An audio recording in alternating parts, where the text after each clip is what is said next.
Alors bonjour à toutes et à tous, on en a déjà vu qui sont parmi nous, qui font toutes les conférences. C'est parfait, on commence un live aussi sur nos réseaux sociaux pour ceux qui n'ont pas pu venir sur le stand de la police nationale au salon de l'étudiant.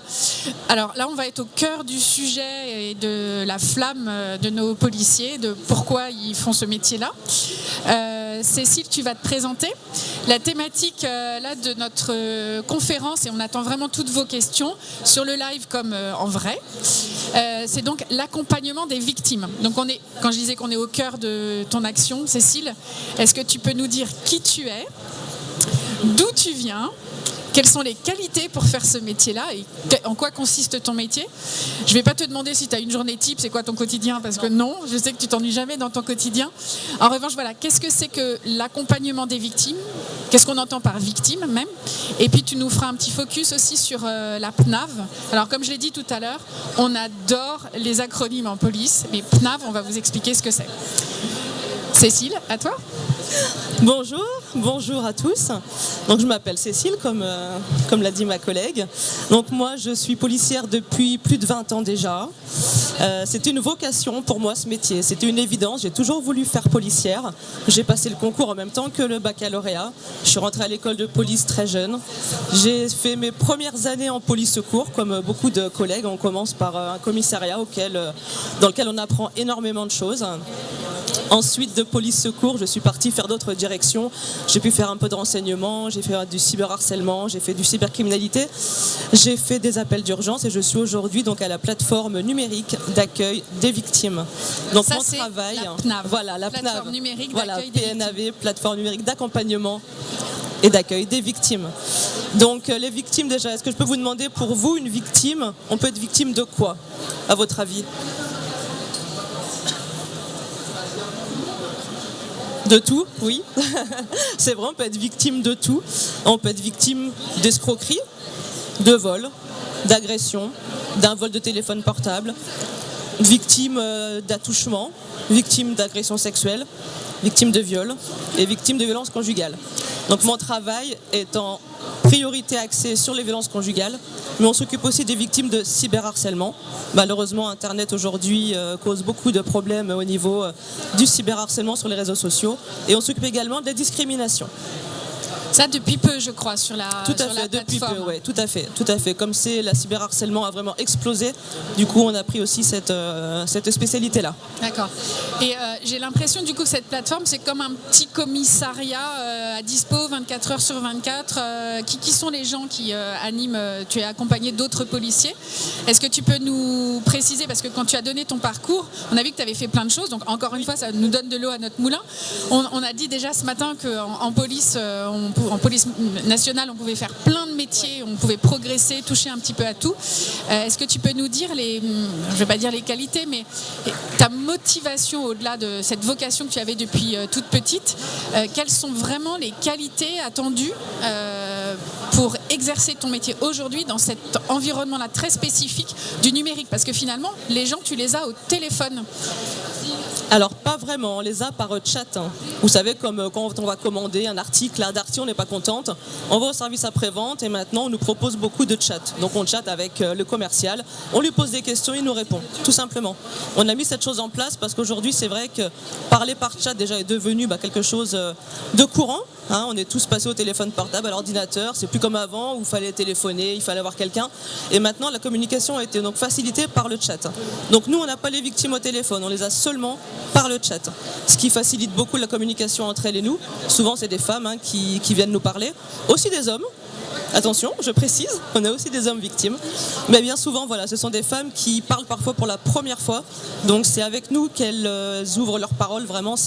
Elles osent passer le pas grâce à ce chat. Elles ne le feraient pas forcément au commissariat, elles n'iraient pas forcément voir des collègues par honte, par culpabilité, par peur de ne pas être crues. Pour toutes malheureusement les raisons que ces femmes ne portent pas plainte et parfois on connaisse malheureusement des situations très difficiles. Donc dans ce chat, on est une dizaine de collègues dans mon groupe, à savoir qu'on travaille 24 sur 24. On est 10 la nuit, 10 le jour, on tourne en 4 groupes, 24 sur 24. Il faut qu'on ait tout le temps quelqu'un disponible pour prendre la victime en charge. On est bien souvent sur des violences conjugales. La discrimination un petit peu moins. Je ne sais pas si vous savez ce que c'est qu'une discrimination. Donc c'est quelqu'un, par exemple, parce qu'il n'est pas de la bonne religion, va avoir un appartement qui va lui être refusé par un propriétaire. Donc ça, c'est une discrimination. Il faut voir ça avec les propos racistes ou les propos autres. La discrimination, c'est vraiment particulier. Donc on a des cas de discrimination, on peut être aussi donc victime de discrimination. C'est pas ce qu'on fait en majorité à la plateforme d'accueil des victimes. Le cyberharcèlement, on en fait beaucoup, parce que malheureusement, des jeunes qui se font avoir sur Internet, les sextorsions, les escroqueries, comme on a entendu il n'y a pas très longtemps, une femme qui s'était fait avoir avec un faux Brad Pitt.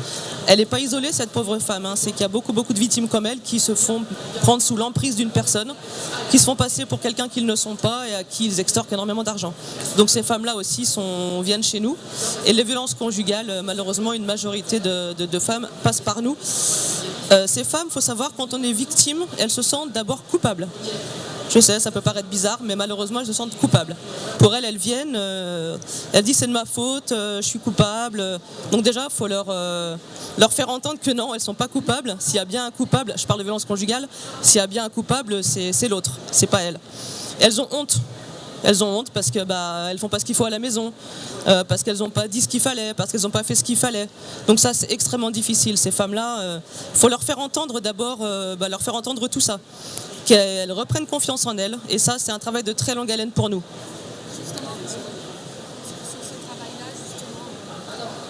Le micro. Excuse-moi, je t'ai un peu coupé, mais sur ce travail-là, justement, qui est vraiment très précis, un travail d'écoute, d'empathie, tu l'as dit quand on en parlait tout à l'heure. Comment vous êtes formés finalement? Parce que c'est pas évident. C'est pas inné. Voilà.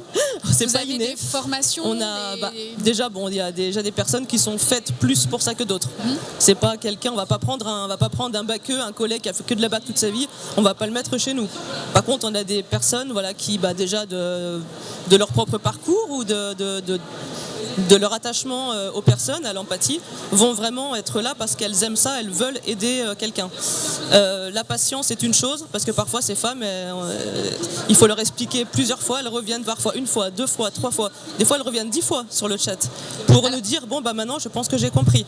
Alors justement, quand tu dis qu'elles reviennent, tu les identifies, comment tu crées cette relation de confiance? On essaie de créer un lien de confiance, mais après forcément pour elles, aller voir la police, c'est le début de quelque chose. Elles savent qu'après, malheureusement, la situation peut parfois se retourner contre elles. Elles ont peur énormément de ça, des représailles.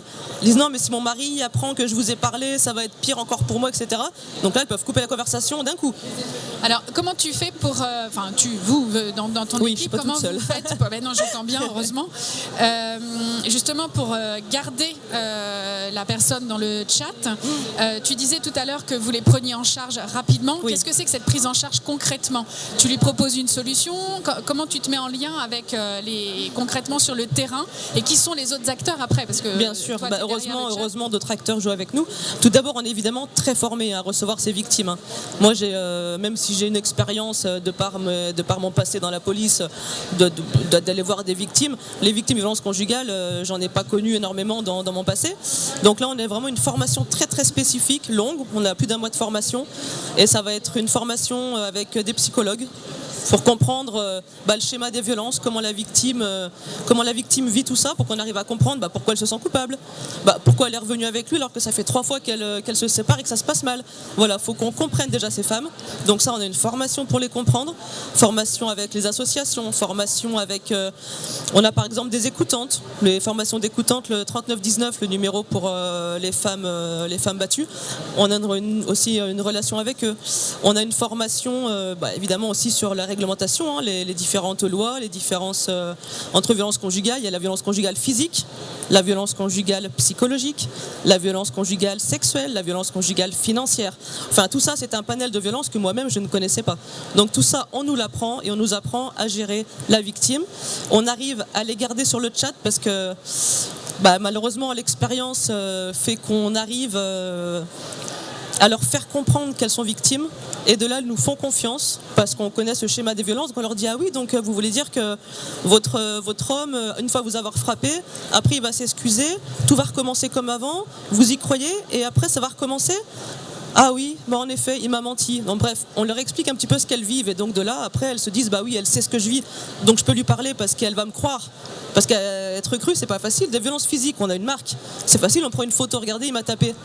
Mais ça, c'est pas dans la vraie vie. Dans la vraie vie, ces femmes, elles n'ont pas forcément de marque et les violences psychologiques sont bien plus dures, bien plus violentes que les violences physiques parfois. Parce que psychologiques, elles perdent confiance en elles se retrouvent complètement isolées.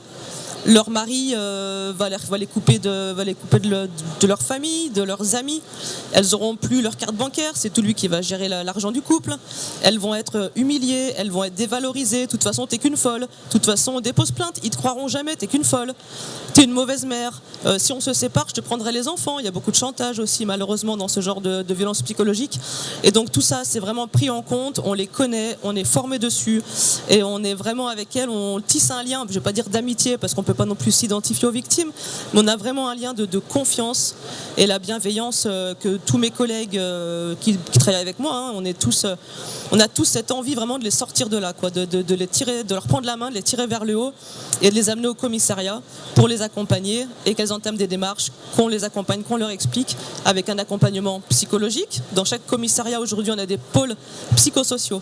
Donc dans ces pôles, on a des assistantes sociales, des psychologues qui prennent en amont ces victimes pour leur expliquer, attention, voilà, vous êtes aujourd'hui en sécurité, mais on va vous accompagner, le dépôt de plainte, ça va être comme ci, il va se passer ça, etc. On ne les lâche pas comme ça au commissariat.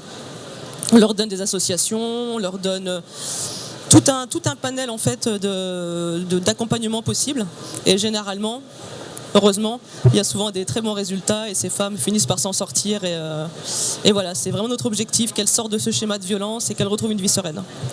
Et quand tu parles justement du fait que vous êtes formés à les écouter, à leur trouver des solutions, pour les jeunes qui sont intéressés par ces métiers-là, est-ce qu'il faut être policier pour être dans ton équipe, ou est-ce que tu aussi peux aller proposer à des jeunes, je donne un exemple, qui ont un bac plus 2 en sociaux ou un bac plus je ne sais quoi, ou même pas de formation spécifique. Est-ce que vous prenez des jeunes qui sont réellement intéressés par cet accompagnement, cette volonté de protéger, mais qui n'auraient pas forcément passé des concours pour entrer en police? Comment vous accompagnez, comment vous formez aussi des jeunes, très jeunes?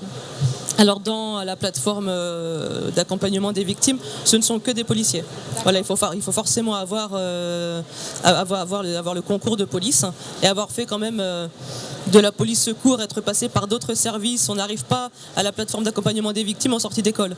Parce qu'il faut déjà avoir un petit peu gardien de la paix. Tout à fait, le concours de gardien de la paix. Et après, une fois ce concours passé, l'année d'école et l'année de stage passée en commissariat, après vous pourrez faire une demande pour rejoindre la plateforme des victimes. On recrute énormément parce que malheureusement, les violences familiales, les violences conjugales, les violences sexuelles, sexistes, malheureusement, c'est pas prêt de s'arrêter. On a de plus en plus de signalements. On a explosé les chiffres encore il y a pas si longtemps, et on se rend compte que c'est vraiment une demande de la population maintenant d'être aidée, parce qu'on a ouvert cette parole grâce, ça peut être le mouvement MeToo, ou comme le procès par exemple Pénicôme, grâce, je ne sais pas si je peux dire grâce à cette femme, mais beaucoup de femmes maintenant se disent « Ah mais attention, moi aussi c'est ce que je suis en train de vivre ». Et du coup ça ouvre vraiment des choses pour ces femmes, et donc on recrute vraiment en effet des personnes bienveillantes, des personnes patientes, des personnes empathiques. Et voilà, c'est pas fermé, disons que les personnes qui ne sont pas policières, on a beaucoup d'associations, notamment les lignes d'écoute téléphoniques. Les jeunes peuvent se diriger en ligne d'écoute pour répondre aux femmes par téléphone, les écouter, les orienter comme on le fait nous, mais eux ne pourront pas faire comme nous, les accompagner au commissariat, parce que quand une femme vient, qu'on arrive à la sortir de ça, elle nous laisse ses coordonnées, et ces coordonnées on les envoie directement au commissariat avec la conversation qu'on a passée avec elle. Elles sont tout de suite prises en charge, elles sont rappelées très rapidement par le collègue spécifique de la brigade des familles. Et donc du coup c'est un vrai accompagnement, elles ont un rendez-vous, elles n'ont pas à répéter tous, elles n'ont pas à attendre au commissariat. C'est une facilité pour elles, on facilite leur démarche, c'est moins de stress, elles n'ont pas à attendre à la salle d'accueil, elles sont directement prises en charge, donc parfois par le pôle psychosocial du commissariat, et on sait qu'elles seront reçues avec bienveillance. Voilà, c'est des collègues formés spécifiquement pour ce type de plainte qui vont les recevoir. On peut peut-être passer à des questions, si vous en avez, s'il y en a sur le live. Vous avez des questions ? Non, tout est clair, d'accord. Bon, ouais, très bien. Écoute, merci beaucoup. Eh ben, je vous en prie. Donc voilà, s'il y a des jeunes intéressés pour nous rejoindre, n'hésitez pas. C'est un métier qui a vraiment du sens et quand on a des bons retours, on sait que le soir en rentrant chez soi, on sait qu'on a pu venir en aide à quelqu'un et c'est vraiment un très beau métier. Merci beaucoup, Cécile. Eh ben, je vous en prie.